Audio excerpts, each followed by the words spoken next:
आज के अखबारों से रिश्ता कायम करने का तो मुझे मौका नहीं मिला, लेकिन मेरे एक दोस्त संसद सदस्य हैं, केसी त्यागी उनका नाम है, उनका फोन जरूर मेरे पास आया था। और उसके बाद आप में से काफी सारे साहिबान ने मुझे कहा कि हमारे इस अजीम मुल्क के वजीर आजम जनाब नरेंद्र मोदी साहब ने उनको एक खत लिखा है, एमपी साहब को। उसमें यह कहा गया है कि इमरजेंसी के दौरान नजरबंद रहने वाले लोगों को फ्रीडम फाइटर का या उस तरह का दर्जा देने के मामले में मरकजी हुकूमत, केंद्र सरकार बहुत शिद्दत के साथ विचार कर रही है।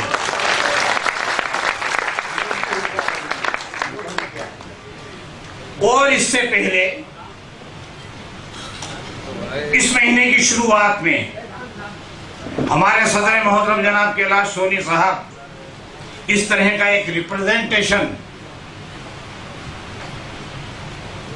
वजीर आजम को, भारतीय जनता पार्टी के सदर राजनाथ सिंह जी को और दूसरे रहबरों को, दूसरे काबीना मंत्रियों को इस तरह का एक ज्ञापन, एक रिप्रेजेंटेशन दे के आए हैं कि 1975-1977 के दौरान सियासी और समाजी वजूहात की वजह से जो लोग इमरजेंसी के दौरान नजरबंद रहे, कैद रहे, निजाम के जुल्म तशद्दुद के शिकार रहे, उनको वो दर्जा, वो मर्तबा, वो बुलंदी, वो हैसियत मिलनी चाहिए जिसके वो हकदार हैं। आज का अखबार मेरे हाथ में है जो संतोष जी ने दिया है, अखबार का नाम है दैनिक अवंतिका। उसके सबसे ऊपर लिखा है आपातकाल बंदियों को पेंशन दिलाने पर विचार मोदी। पहला अखबार में पढ़ रहा हूं, अब तस्दीक हो गई है कि जो हलचल, जो तहरीक, जो रेजोनेंस आज से 6-7 बरस पहले हमारे कैलाश जी ने, इनके साथियों ने और इनसे इबरत लेकर, इनसे प्रेरणा लेकर मैंने भी छोटी मोटी की, जो बीज हमने बोए वो थोड़े थोड़े अंकुरित होने लगे हैं। साथियों, ये आप लोगों के लिए बड़े फख्र की बात है।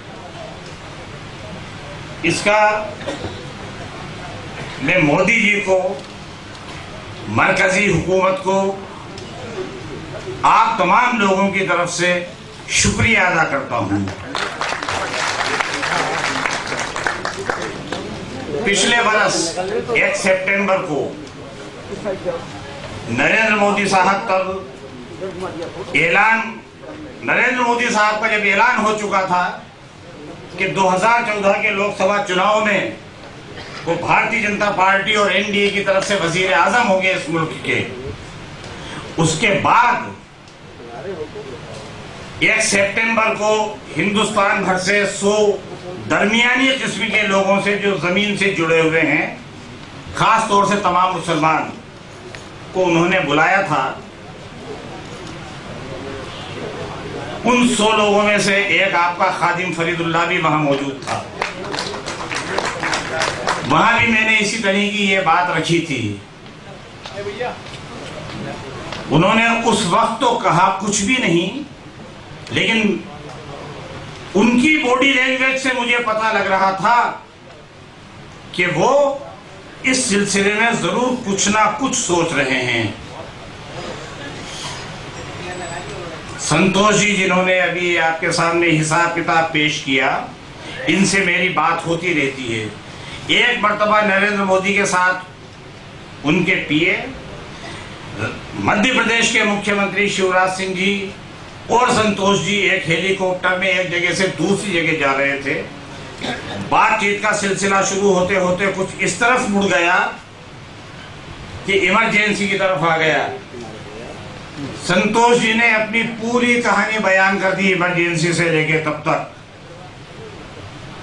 उस दौरान नरेंद्र मोदी साहब ने पूछा था कि अच्छा बिहार में भी मिलने लग गई है क्या? तो इन्होंने उस बात की तस्दीक की कि हाँ बिहार में मिल रही है। बहरहाल साथियों, 2-3 छोटी छोटी बातें कहनी है। तहरीक आजादी के दौरान हिंदुस्तान के एक बहुत बड़े लड़ाके बाल गंगाधर तिलक का एक वाक्य आप में से बहुत सारे लोगों को याद होगा या तमाम लोगों को याद होगा।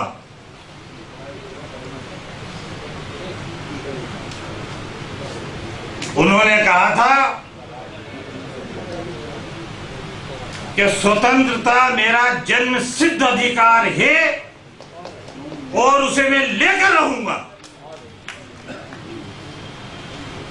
आज आपकी मौजूदगी में, आपकी गवाही में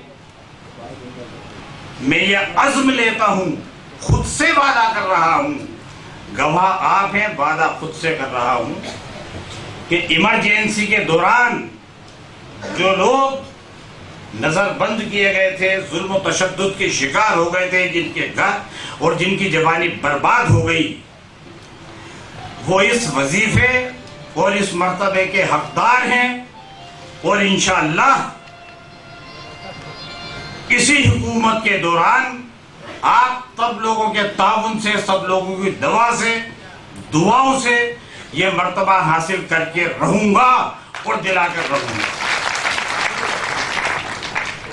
उसमें मुझे आपकी दुआओं की दरकार रहेगी, उसमें किसी तरह की कंजूसी नहीं करना है।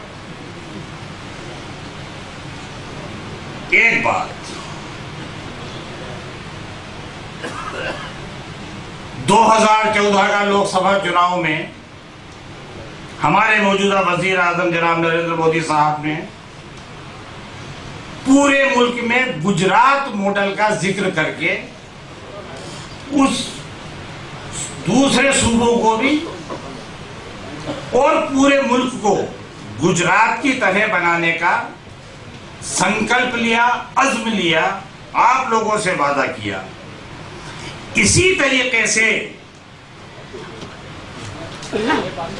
जो कल के सम्मेलन में 15-17 सूबों से लोग आए हैं, वो आज ये वादा करके जाएं कि वो उनके सूबे में इसी तरह का एक संगठन खड़ा करेंगे और इस मुल्क में जमहूरी निजाम को कायम करने के लिए, लोकतंत्र को बचाए रखने के लिए, लोकतंत्र के दरख्त को और फला फूला करने के लिए वो लगातार काम करते रहेंगे।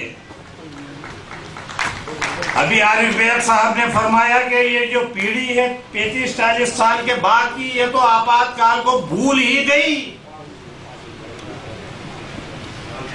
ये कितनी बदकिस्मती है हमारी। आजादी की लड़ाई के पाठ, सफ़े, चैप्टर, किताबें कि इन लोगों ने आजादी की लड़ाई लड़ी। बेशक वो हमारी इज्जत के हकदार हैं जिन्होंने आजादी की लड़ाई लड़ी, लेकिन मुल्क दोबारा भी तो गुलाम हो गया था दोस्तों। 25-26 जून को मुल्क दोबारा गुलाम हो चुका था और उस गुलामी को बाहर निकालने के लिए आप लोगों ने 19-19, 20-20 महीने जो जुल्म सितम से है, उसको लोग 40 साल बाद ही भूल गए। विक्रम जी, कितनी दुख की बात है।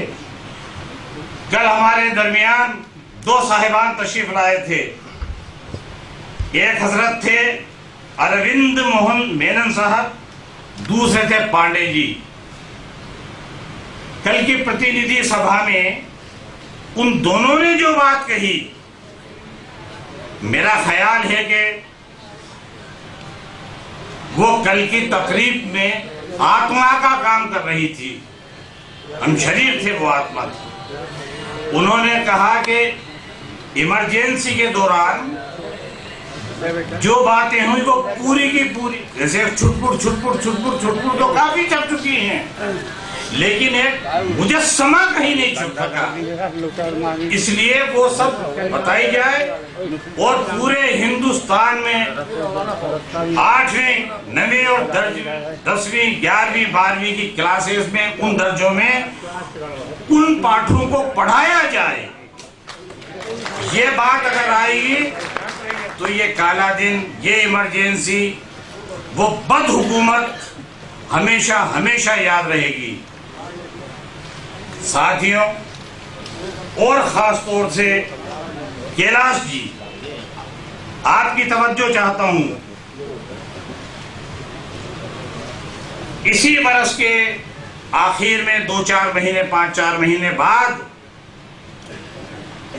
दिल्ली, हरियाणा और महाराष्ट्र के चुनाव होने जा रहे हैं। अभी 6-7 महीने पहले राजस्थान विधानसभा का चुनाव हुए थे, उसका ये घोषणा पत्र मेरे पास है।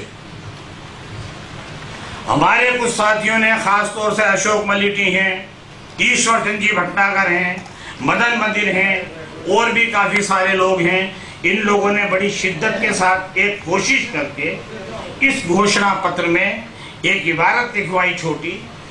उसका मफहूम यह था कि आपातकाल में रहे बंदियों को भाजपा सरकार स्वतंत्रता संग्राम सेनानियों के समकक्ष रखेंगे, ये इस तरह की। तो ये जो आगे आने वाले 3 विधानसभा के चुनाव हैं, दिल्ली, हरियाणा और महाराष्ट्र, इसमें भी इस तरह का अगर जिक्र आए तो ये सिलसिला आगे चलता रहेगा। 25-26 जून तो हमें याद है साहब, इमरजेंसी लगी थी।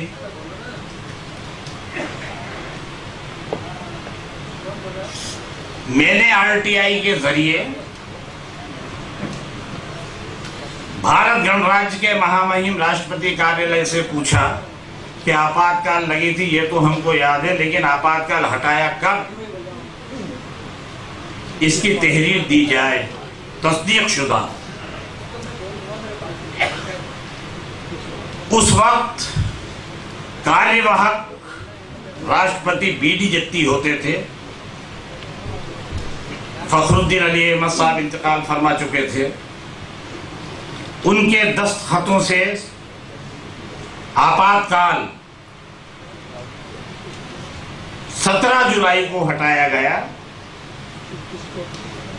और उस कागज को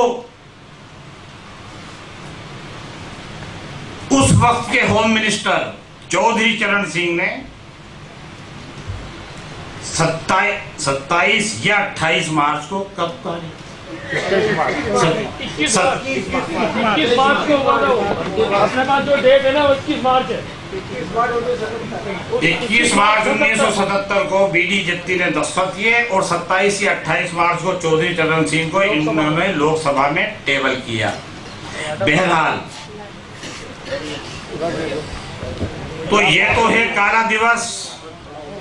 क्यों नहीं, मेरा मशवरा है, मेरी तजवीज है, मेरी गुजारिश है, इस पर रघु ठाकुर जी जरा गौर फरमाएं और हमें सबक दें कि क्यों नहीं इस दिन को भी हम विजय दिवस के रूप में मनाएं। वो कामयाबी का हमारा दिवस है। इस बहाने हम साल में 2 मरतबा मिल चुके हैं। तो साथियों, एक छोटी बात जो कल 15-14 सूबे के लोग आए थे, उनसे खास तौर से कहनी है, आप हिमाचल प्रदेश के 2 मरतबा असेंबली का चुनाव लड़ चुके हैं। चंद्रसेन जी ठाकुर साहब, आप खड़े होकर जरा लोगों को।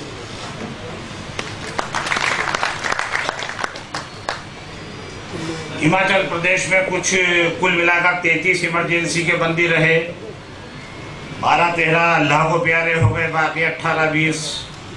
बहरहाल, लेकिन चंद्रसेन ठाकुर साहब से मेरा गुजारिश है कि ये इनके पड़ोस के सूबे में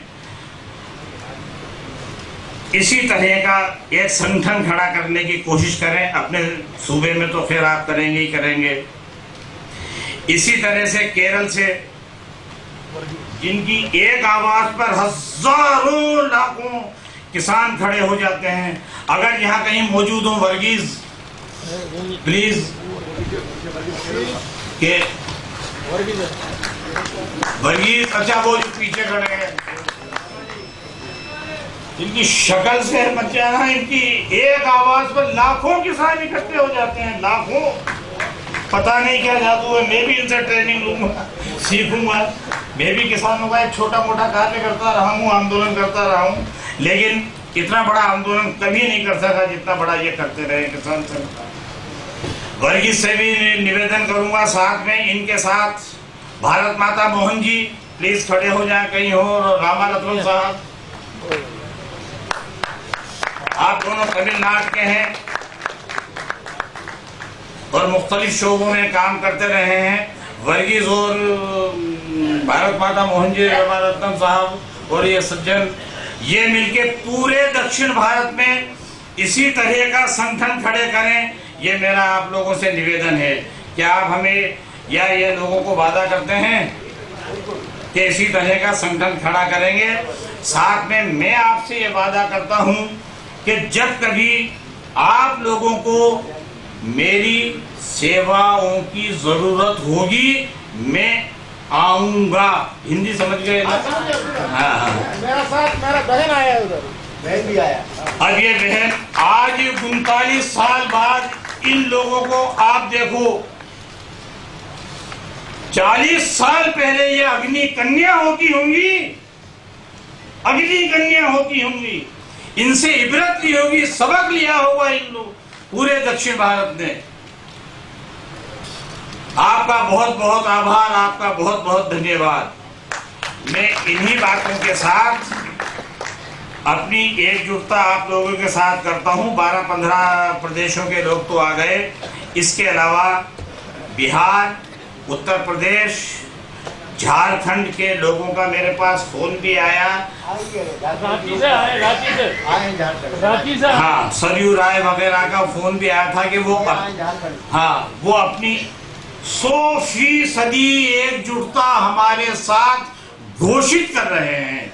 ये बड़ी कामयाबी की खबर है दोस्तों। मेरे पास इससे ज्यादा बोलने के लिए कुछ है नहीं, बस इतना कह के मैं अपनी जगह लेना चाहूंगा। इस बाकी जिस दिन इमरजेंसी हटी थी, विजय दिवस के रूप में अपन उसको मनाएं। इसके अलावा जब अगर हालात साजगार रहे तो कुछ इसी बजट में जो मरकजी हुकूमत का बजट आने वाला है, कुछ ना कुछ घोषणा होगी। उससे पहले मैंने 4 सितंबर 2013 को मुरली मनोहर जी जोशी, अध्यक्ष लोकसभा चुनाव घोषणा पत्र समिति, राजनाथ सिंह जी, नरेंद्र मोदी को एक खत लिखा था जिसकी इबारत छोटी सी है। आपातकाल स्वतंत्र भारत का काला अध्याय है। देश के असंख्य साहसी वीरों ने लोकतंत्र की बहाली के लिए कठिन संग्राम किया।